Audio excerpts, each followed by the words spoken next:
है भूमि के एक बिंदु ओ से मीनार के शिखर का उन्नयन कोण 30 डिग्री और मीनार के शिखर पर के ध्वजदंड के शिखर का उन्नयन कोण 60 डिग्री। यदि ध्वजदंड की लंबाई 5 मीटर है तो मीनार की ऊंचाई बताइए। ठीक है, तो सवाल में बोला है भूमि के बिंदु ओ से मीनार के शिखर का उन्नयन कोण 30 डिग्री।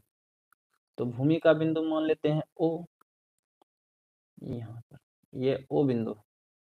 ठीक है, ये थोड़ा सा मिस हो गया।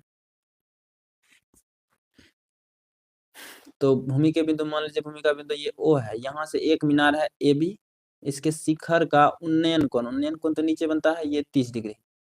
ठीक है, अब यहाँ जो ये मीनार है, इस मीनार के शिखर पर एक ध्वजदंड है, ये ध्वजदंड है ए डी। ठीक है, और ध्वजदंड का जो शिखर है उसका उन्नयन कोण दिया है 60 डिग्री। उसका उन्नयन कोण कितना दिया है 60 डिग्री। अब कहता है यदि ध्वजदंड की ऊंचाई 5 मीटर हो तो मीनार की ऊंचाई, मीनार तो हमारा ए बी है। ठीक है, यदि ध्वजदंड की लंबाई 5 मीटर हो तो मीनार की ऊंचाई बताएं। ठीक है, आसान है। इस तरह का चित्र बनेगा, माना कि ए बी एक मीनार है जिसकी ऊंचाई h मीटर है। माना कि ए बी एक मीनार है जिसकी ऊंचाई क्या है h मीटर। आकृति सब निकालेंगे, कोण ए ओ बी हमारा 30 डिग्री होगा नीचे वाले में, और कोण बी ओ डी ये हमारा हो जाएगा 60 डिग्री। ये बी डी यहाँ से यहाँ तक ये A B plus A D होगा, और ए डी का मान 5 है तो ए बी प्लस 5 हो जाएगा। ठीक है, हमसे पूछा है मीनार की ऊंचाई यानी h निकालना। तो दो समकोण त्रिभुज दिखाई दे रहा है। पहला समकोण त्रिभुज यहाँ पर देखिए, हम दिखा रहे हैं आपको कहाँ पर। एक समकोण त्रिभुज तो ये बन रहा है ए बी सी। ठीक है, दिखाई दे दिया। दूसरा समकोण त्रिभुज यहाँ बन रहा है, ये आपको दिखाते हैं ब्लू कलर से। ये ए ओ सॉरी ए ओ नहीं बी ओ डी, ये बड़ा वाला। ठीक है, ये दो समकोण त्रिभुज, पहला ए बी ओ और दूसरा बी ओ डी। तो सबसे पहले हम चलेंगे समकोण त्रिभुज ए बी ओ में। ठीक है, क्योंकि सवाल में ओ लेने बोला है इसीलिए ओ लेना इसमें जरूरी। तो समकोण त्रिभुज ए बी ओ में देखिए लंब और आधार का अनुपात है, ये लंब है और ये आधार। तो लंब और आधार का अनुपात या तो टेन से या कॉट से। तो टेन थीटा हम लिए हैं फिलहाल, टेन थीटा बराबर लंब बटे आधार।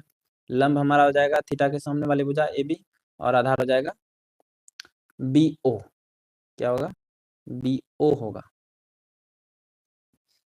अब थीटा का मान हमको सवाल में 30 डिग्री दिया है, ये छोटा वाला एंगल। तो टेन 30 बराबर ए बी का मान h है, बी ओ तो निकालना है। तो टेन 30 बराबर h बटा बी ओ। ठीक है, अब टेन 30 का मान होता है कितना 1/√3 बराबर h बटा बी ओ। यहाँ से कैंची वाला गुना करेंगे तो बी ओ का मान हो जाएगा h गुना √3 h√3 मीटर। ये समीकरण संख्या 1 हो गया। अब हमको इस बार दूसरा त्रिभुज लेना है बी ओ डी में। ठीक है, कौन सा डी बी ओ ले लेते हैं, पुनः समकोण त्रिभुज डी बी ओ में। ठीक है, या ओ बी डी में, जो कहिए कोई दिक्कत नहीं है। समकोण है तो बीच वाला एंगल जो है बीच में रहना चाहिए। तो समकोण त्रिभुज ओ बी डी में फिर से इस बार हमको लंब और आधार का अनुपात लेना है। तो टेन से जाएगा, टेन थीटा बराबर लंब हो जाएगा ये बी डी, और आधार हो जाएगा बी ओ। आधार तो सेम टू सेम है बी डी बटा बी ओ, लेकिन इस बार एंगल का मान बदल गया है। थीटा का मान है 60 डिग्री। टेन 60 बराबर A B, sorry A B नहीं बी डी। बी डी देखिए हमारा बना हुआ है A B plus A D से, या तो हम ए बी प्लस 5 लिखे, तो ये जरूरत पड़ने पर हम लिखेंगे। यहाँ लिख ही दिए, बी डी जो बना है ए बी प्लस 5 से बना है, और नीचे में है बी ओ। क्या है बी ओ है, ये ध्यान रखिएगा। ये थोड़ा सा जो है टाइपिंग करने में गलती हो गया था। चलिए अब ठीक है। तो टेन 60 का मान हो जाएगा √3, और ए बी का मान h माने हैं। देखिए ए बी तो हम h माने हैं, तो इसकी जगह पर हम h रख दिए, h प्लस 5 बटा बी ओ। अब यहाँ पर हम करेंगे कैंची वाला गुना, तो h प्लस 5 गुना 1 h प्लस 5 और √3 गुना बी ओ हो जाएगा √3 बी ओ। अब देखिए समीकरण 1 में जो है बी ओ जो है h √3 बराबर है, तो यहाँ समीकरण 1 से क्या करेंगे, BO का मान रख देंगे इसमें। तो समीकरण 1 से BO का मान रखने पर BO किसके बराबर है, h√3 के बराबर। बाकी जो जैसे है h+5 है तो h+5, √3 है तो √3, ठीक है। सिर्फ इस BO के बदले हम क्या करेंगे, h√3 रख देंगे, ठीक है। BO के बदले रखते हैं h√3, तो h+5 बराबर हो जाएगा √3 गुना √3 3h, ठीक है।